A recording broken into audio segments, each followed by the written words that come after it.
Alright everybody, in this video I've actually moved to my Windows machine. This is probably the only video that I'm going to be doing in Windows, but I want to share something a little bit exciting with you, and today we're going to be using GNS3. GNS3 is super awesome. Now I'm not really using it as it should be used. We can basically build a complete topology. GNS3 I think was originally built so people could get practice on configuring Cisco routers, throwing in switches and building a complete network, a complete virtual network. And GNS3 interfaces with currently VirtualBox, and I believe the next release they're talking about releasing support for VMware. Now, I've got mixed feelings on both VirtualBox and VMware. There's times where I think VirtualBox feels like it runs much faster, and VMware seems like it's kind of boggy, it's kind of slow, but VMware has great functionality. But anyways, so just for this one, now you don't have to follow along with this. There's also ways that you can go into, I know I can do it in VMware, I've had some issues with VirtualBox, but without using GNS3, you can also do this video, but I would definitely take the time. GNS3 is free. And I'm going to also recommend a website, highpoweredtraining.com.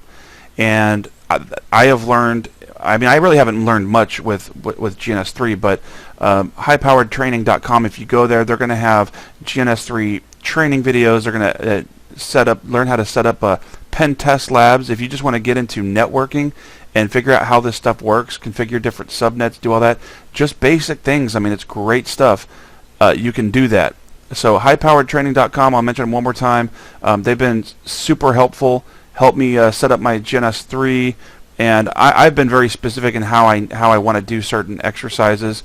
So like I said, you can build a huge network in here. Of course, you're going to need a machine that can handle all the virtual machines and that sort of thing. But anyways, definitely go check it out. Also, I think they do offer some CompTIA training, some courses, some videos. So I think they're going to be doing also live classes too. So if you guys want to go, please check them out. Hey, that's awesome. I'd like to support them. They've been great to Top Hat and to me personally. So thank you very much for highpoweredtraining.com. Okay, I sound like I've got like sponsors and stuff. I really don't. But so you're gonna also probably notice that my audio is a little bit different, and I can't help that. I'm on a completely different recorder, completely different computer, and so it's gonna sound a little bit different. But I definitely wanted to show you GNS3. Now I'm not gonna go into downloading GNS3, installing GNS3, and doing all that. So please go to that website if you want training on that, and I highly recommend it. So what I've done here is I've got a Kali machine, and we're going to go through a switch, and there's a XP machine that we're going to use to pivot. And if you don't know what pivot is, we're going to definitely go into that. And then there's another switch, and then that goes to XP VM1. So here's the idea. However we compromise the network, now there's many ways that we could have set this up, but this is just very basic, very, very basic, very, very simple. And so my Kali machine is going to be on the same network, and it's going to be on the same subnet as the XP, the Windows XP. And I'm gonna just kind of stop there, and we're going to explore a little bit more. Now, inside of GNS3, I have to right-click on the machine, and I have to start it inside of GNS3 for it to launch with all the GNS3 settings and whatnot. So.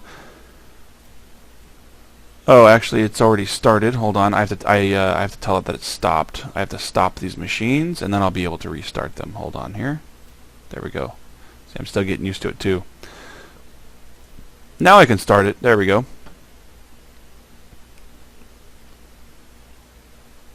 And while that one's doing that, I'm going to fire up the other machine, and we're going to simulate as best we can about going into a network and not really knowing what's on it. So we're going to kind of explore it.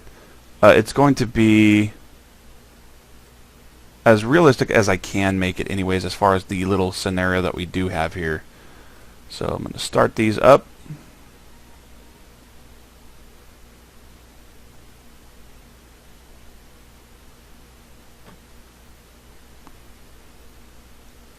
Okay, my XP or my Kali should be up, and it is.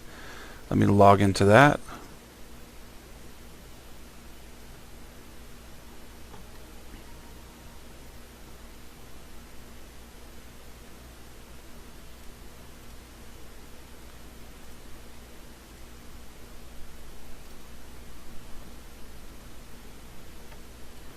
And what I'm going to do is pull up my terminal, do an ifconfig, and we can see that we don't have anything. So I need to pull in an IP address. Now what I'm going to do is, because we're using GNS3 configuration, I'm going to not use ETH0. I'm going to bring up another interface, ETH1, and there's a reason for that.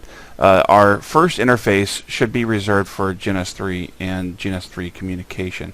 So whether that's really what's going on with ETH0 or not, I'm still going to respect what I think it would like, and I'm going to just bring up an ifconfig ETH1 up.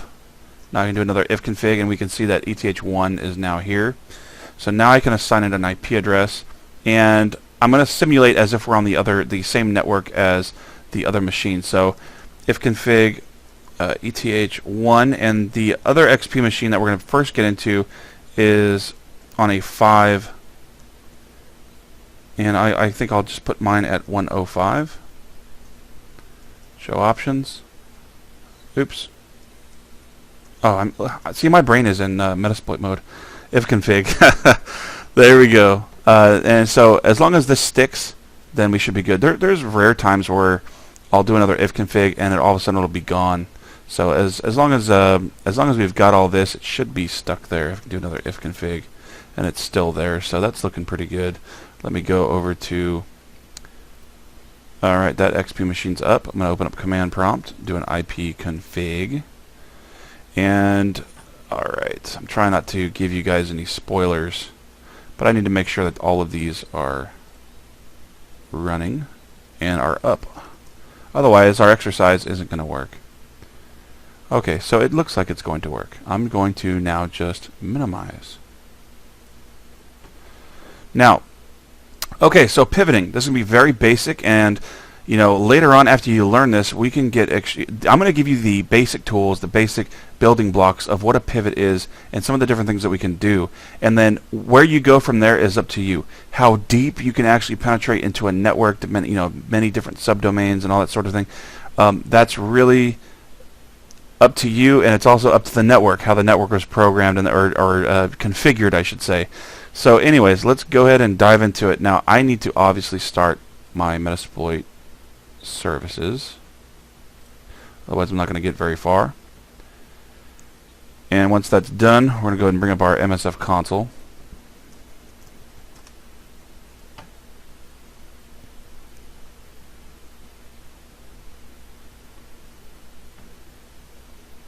And I'm going to have to do this video in real time, guys.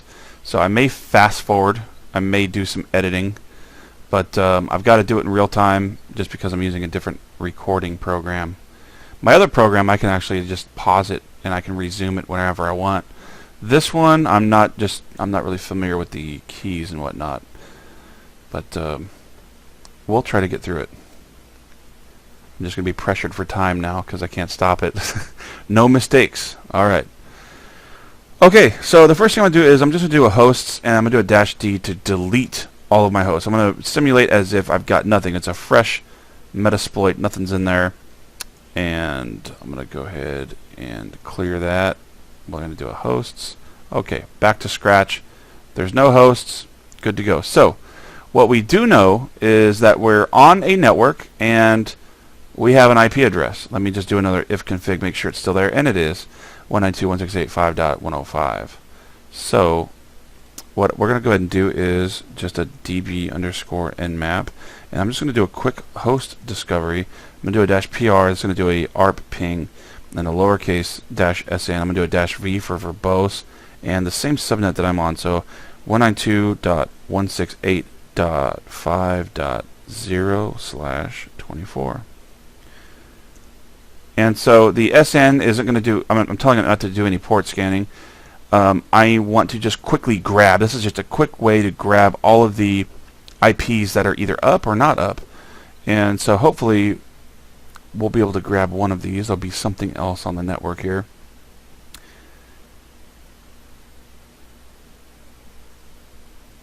and I'll reveal the scenario as we go along, and then hopefully it should start clicking with you. So it's not done yet, but I can already just scroll up and see, kind of get an idea of what's going on. And okay, there it is, 192.168.5.100. We can skip that. We can see that it skips from 103 to 104, and then there's no 105. It goes straight to 106. So we are 105. That's why it doesn't show. Let's go back down here, and it's done. So awesome. So we know it's a .100. Let's go back over here. Host is up, 192.168.5.100 gives us the MAC address. So what I'm going to go ahead and do is, it's not, if I do a host, it's not going to be there.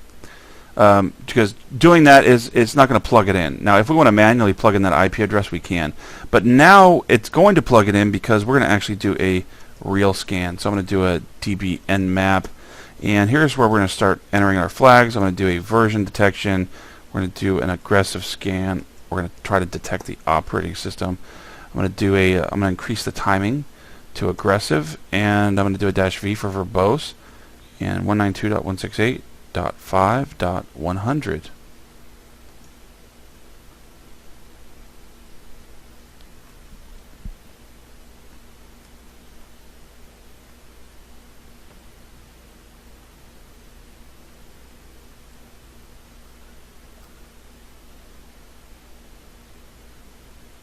There we go. Some open ports. It's always good to see. 139, 145, 135, 139, 445, 135. There we go. And scanned it pretty decent. A pretty good time there. And we can see that it is Windows XP Professional Service Pack 2. And it is giving us some NetBIOS information.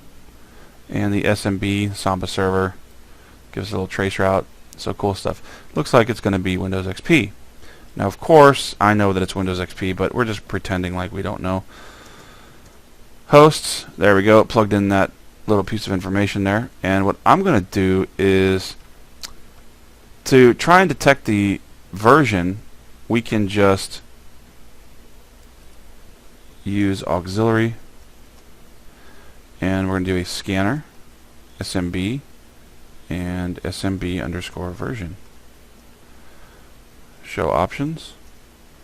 Set our hosts 192.168.5.100. The threads, I mean, we can do 10, but it should still return fairly quickly. So show options. Everything looks good there. I'm just going to go ahead and do a run. See what happens. There we go. Running Windows XP Service Pack 2. So now we can do another hosts, and we plugged it in. It is Service Pack 2. Cool. Now we can go ahead and try our exploit. Since port 445 is open, good chance that we'll be able to do that. So use exploit, Windows, SMB, MS08. Just hit tab. Let's do a show options. And let's set our host to 192.168.5.100. Show options. And now we need to set our payload. So set payload Windows interpreter. And we can do a reverse TCP. Show options.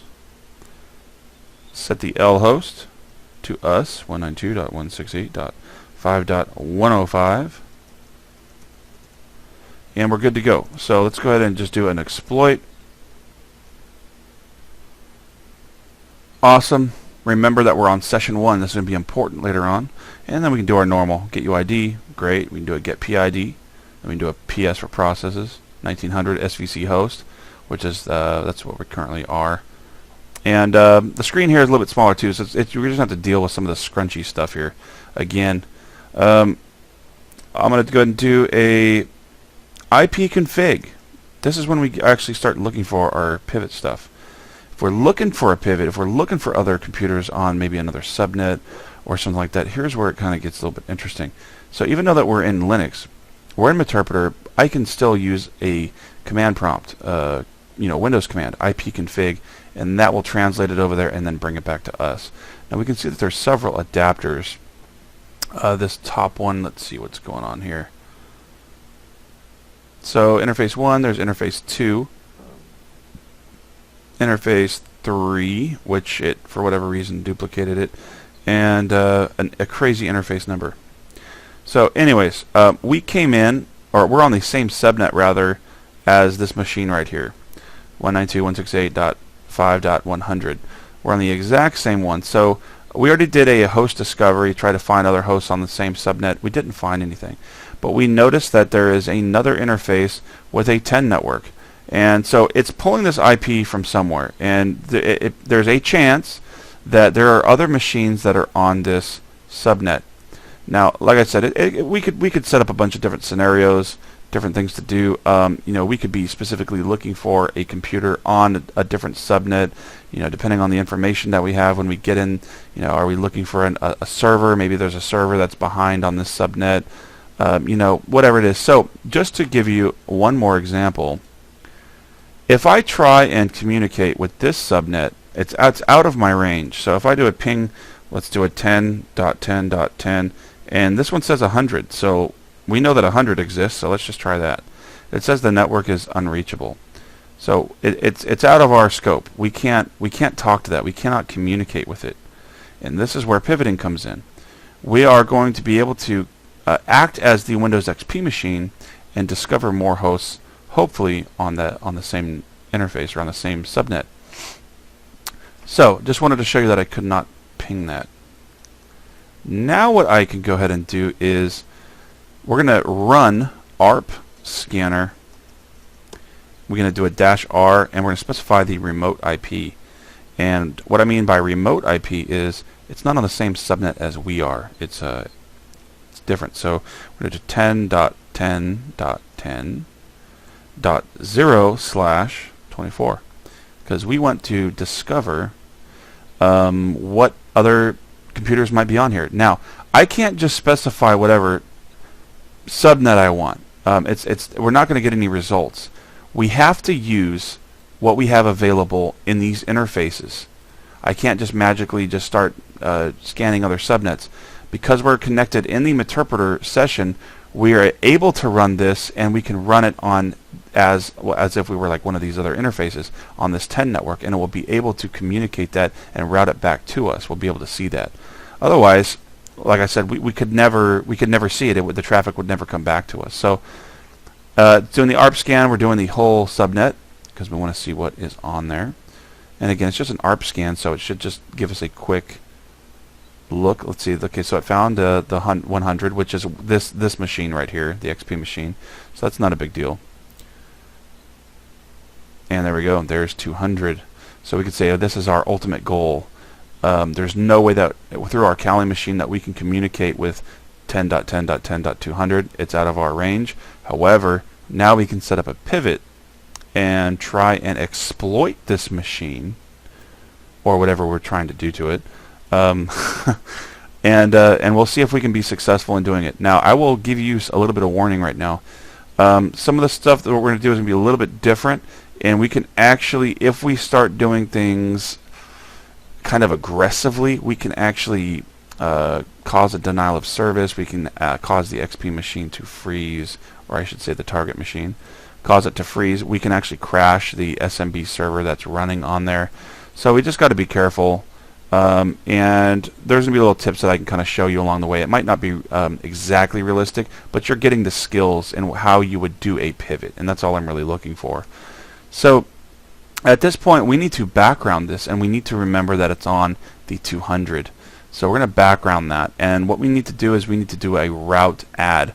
Now this is going to show a routing table, so I can do a route print, and inside of Metasploit, this is going to set up a pivot. Now the route print doesn't set up the pivot, but route print would show us if we had anything set up, which we don't, which that's expected, but we could just double check. So I'm going to do a route add, and now what we need to do is we need to add the route to the XP machine that we compromised, this 192.168.5.100. Well, yes, this machine, but the other interface. So not the ultimate one, not the 200. We want to do this 100 one. So we're going to do a 10.10.10.100, and we need to do the subnet mask 255.255.255.0, and then here's what makes it work. The session.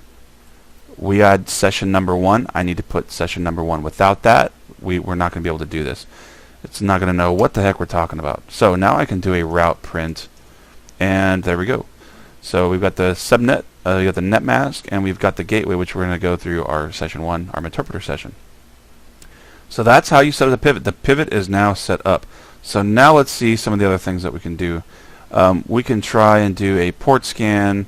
We can try and do some version scans. I guess we'll just try all of it. So let's do use auxiliary. Now I can't use Nmap. Nmap is ideally what I would like to use, but I can't use it. I need to use Metasploit auxiliary modules. So we're going to do auxiliary scanner, port scan, TCP. And now I can just do a show options, and we're going to have to set the R hosts to our target, 10.10.10, not the 100, but the 200, because the 200 is where we're trying to get. Set threads, we can do 10. Now if you set a lot of threads, that's when you can kind of bog up the network, and you'll be waiting a very long time to get your results. Show options again. Now the ports. I have a little bit of advice on this. You want to keep the port. You want to keep them as low as possible. We don't want to scan even like 1,000 or even 500. That's going to take a long time. It's having to tunnel through our pivot, retrieve that information, and then route it back. And the communication should be solid. It should be good. But if there's any packets that are lost along the way, that's just going to create more problems. So, but the communication should be pretty solid. But I'm just saying, if we can, maybe have a list of ports that you already want to look for instead of scanning everything, because you will sit here for probably a couple of hours. That's how long it's going to take. So the best way to do this is to set the ports. Let's try 139 first, and we're just going to do one at a time, because it should give it to us almost instantly. If we don't do it like this, it's going to take forever. And anyways, let's do the run. I think we've got everything set up, right? Show options again. 139. Okay, that looks okay. So we're going to do a run. Man, that was quick. Now you would think, oh, it's that fast, but I'm telling you, if you put in a range of like 1,000, you're gonna be sitting for a while. So we know that 139 is open. We can now just set our ports again. It's kind of tedious. 445. That's really what I'm interested in. And let's go ahead and run that. Again, bam, came right back. TCP open. So if we were to pull up Wireshark on the 200 machine, it would show that everything is coming from the XP machine, our pivot machine. That's kind of the good thing. So everything that we're doing now, it's kind of like masked. It's going to show. So once we start like attacking this other machine or whatever we're doing, it's going to show the XP pivot's IP address and not ours, which is kind of nice. So 139 is open. 445. If we had any other ones, like if we were trying to see if it was a server, like 3306 is for MySQL, that sort of thing, we would go ahead and try that.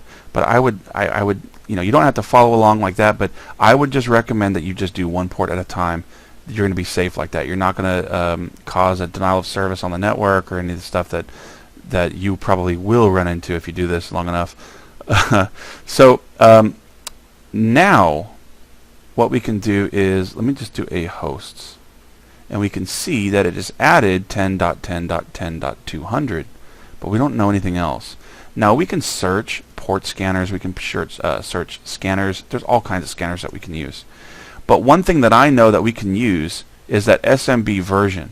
And because 445 is open, we can try and use it.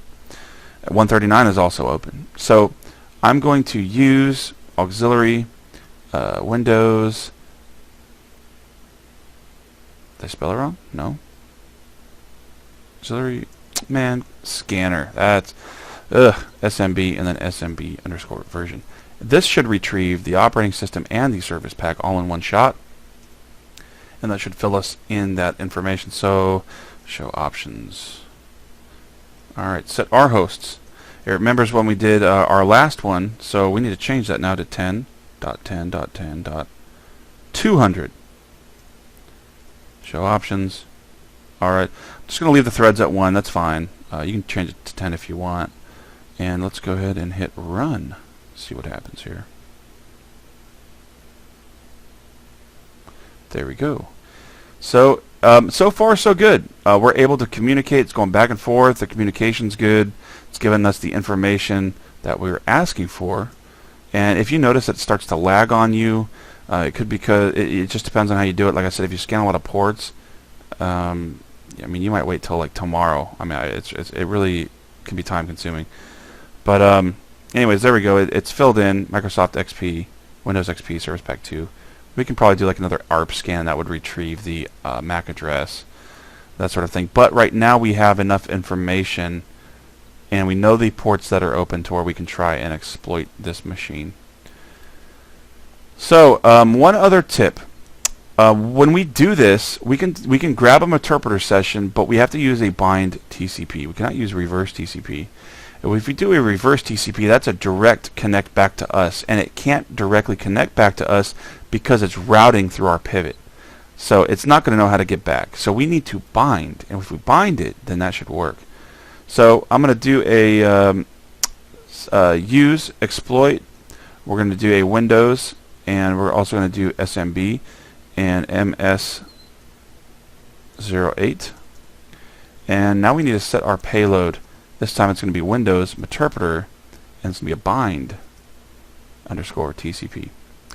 Now the only issues with bind TCP, it's great and it's how we need to communicate, but it has issues with firewall, and that's the only thing that I don't like.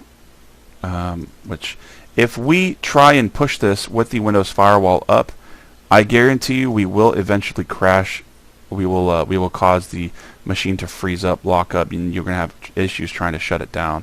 So I've actually had to completely delete a VM and reinstall it, or restore it basically, because I've screwed it up. So just be aware of that. So what we're going to do, just to be safe, and I don't really like doing this, but because I try to leave things as like original as possible. I don't like trying to tinker with the firewall and all that stuff. And every video that we've been doing, we've been having the firewall on, so that's great. So our end result is here. What I'm going to do is I'm going to go to the control panel, and just for the heck of it, when we're done, I'll turn the firewall back on, and I'll probably show you that it'll most probably crash. But hey, if we get the video done, let's see, the firewall's on. I'm going to turn it off. Now there's exceptions on here. It's got the file and print sharing. I mean, that's on. But even with that on, for whatever reason, we still have issues with it. So I will show you that when we're done. So the firewall is now turned off. But hey, again, I'm giving you the basic skills of pivoting. So, show options. Okay, we need to set our R host to 10.10.10.200, and show options again, and that's fine. Everything else looks good. It should work. So I'm gonna go ahead and use exploit. This better work. And it needs to send in. It needs to send the stage. Which, there we go, sending the stage. If we see that it's sending a stage, that's usually a good sign. If it doesn't say that it's sending the stage, then there may be an issue. Awesome! I'm glad we got our interpreter session. Like I said, no editing in this video. So that's great. Now, if we observe this 192.168.5.105, we're going to 192.168.5.100. That's bound. And it's going 10.10.10.200, port 4444. Perfect. Now, if we get UID, awesome. We've got our, because we use interpreter, we should have that NT authority. We can drop into a shell. We can grab system privileges. We can do, which we already are, system. You can get a PS, see what's running on there. So I mean, it's awesome. We are now on a different computer that we would normally not be able to communicate with, but thanks to the other computer that we connected to, awesome, we can communicate. So anyways, I'm going to background this, and I'm going to do a sessions, and a -L, and this kind of gives you, there we go, we've got our original interpreter session, and we can look at the connection 192.168.5.105, and we're going to 192.168.5.100, and that's the end of it. And then right here we can see that dash in there. So 192.168.5.105. There you'll see that little dash in there because we're using it as a pivot. 192.168.5.100. That little the :0 we're binded to it basically, to 10.10. It looked like 10. Anyways, it is 10, but it just looked weird. So 10.10.10.200.4444. So that is awesome. From here, it's just like we have a regular interpreter session. The only thing different is we had to do a bind shell. Reverse again isn't going to work.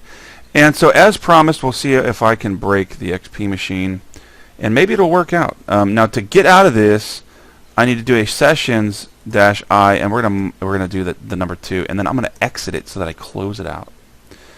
All right, now that that's closed, let's see if we can break the XP. And this is why, hopefully, I mean maybe it won't, and it'll just make me a liar. But let's go over here. Let's get this firewall. Windows firewall. We'll turn it on. Say OK. Firewall should be on. Now let's see if we can break it. Show options. We're going to keep the settings the same. The L port, what we can try and change that. The R port shouldn't matter. It has issues with our L port 4444 when it goes to bind and come back. That's usually the issue. So let's hit run and see what happens. I can just type in exploit. There we go. Not run. And if it sends a stage, then we're good. If it doesn't send the stage, it's going to get worse and worse and worse. So it didn't send the stage. There we go. See how it just kind of kicks it out. Now if I keep forcing this, if I keep trying to exploit, it will probably crash the system. So let's just exploit it again and see what it does this time.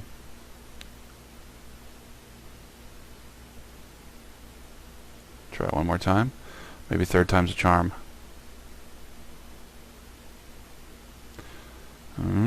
It's taking a little bit longer now.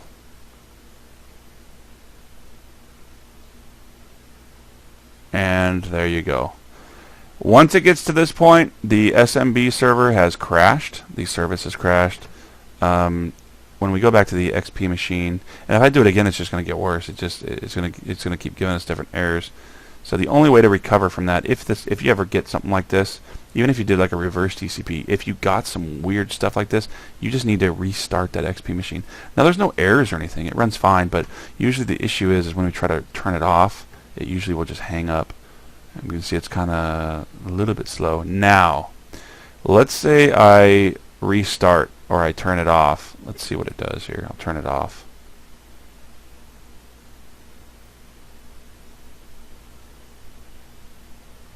So far, so good.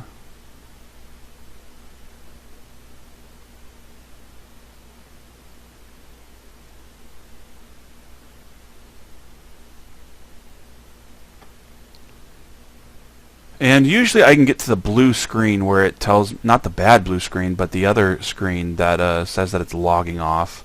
And it just sits there, and it sits there, and it sits there. But it's kind of good that you know this. I'm not wasting your time, I promise. But now if we sit here, we can try to do a Control-Alt-Delete, insert a Control-Alt-Delete. You know, nothing's going to happen. We could do a ACPI shutdown. We can do that 1,000 times. You know, that's not going to do anything. So the only way we can pause it and it'll pause it. We can resume it. The only way that I have been successful at doing this, and in VirtualBox it might let you close it out. In VMware, if you did this and you try to close it out, it actually will not let you close it. It will tell you no. So I think the best way to do it is just to use the reset.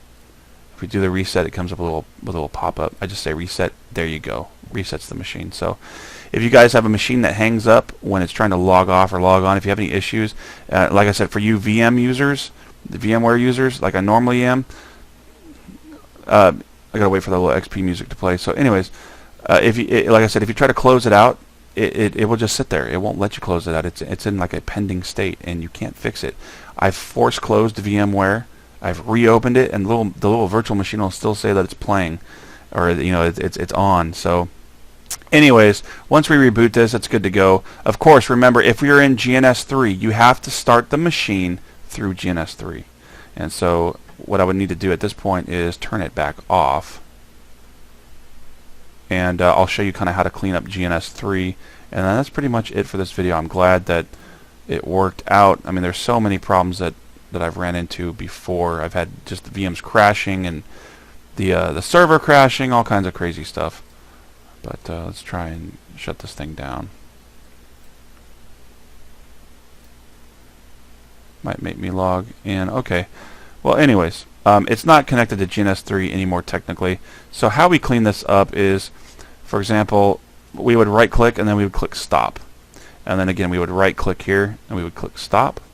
We would right click here and we would click stop. And that's after, it sounds like it's logging off now. There we go, now it's shutting down. So once we shut down these machines, then obviously we would go into, there we go, that one's going quick. We go back into GNS3. Now for this, we're going to do an exit and then -Y. That'll close out all that. We can just do a power off. That'll turn off that Kali machine.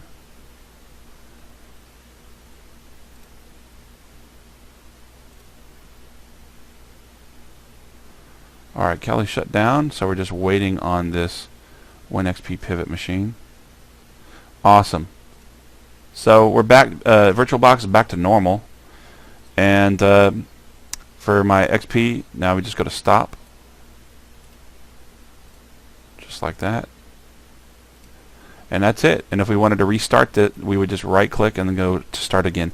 Again, I'm not showing you how to set up GNS3. That is a whole nother course that we can get into. I'm going to leave that up to High Powered Training. Hopefully you guys will go over there and visit. Again, those guys have been super supportive, and I really do appreciate it. And obviously they made this video possible. Other than that, if you don't do it with GNS3, I've had issues with VirtualBox trying to do it without GNS3. VMware, it's possible, but I had the issues of the VMs crashing and the communication of how it's going back and forth. It doesn't handle it very well. So if you can get GNS3, hey man, it's free. I'll stop harping about it. It's cool. Like, we can move our little topology. We can disconnect this. We can throw in routers up here. We can configure the routers. We can connect those to switches. Put all kinds of subnets in here. It gets crazy, be like a mad scientist. Anyways, guys. That is it for this video. If you have any questions or comments, let me know. Send me an email, and I will see you guys in the next video.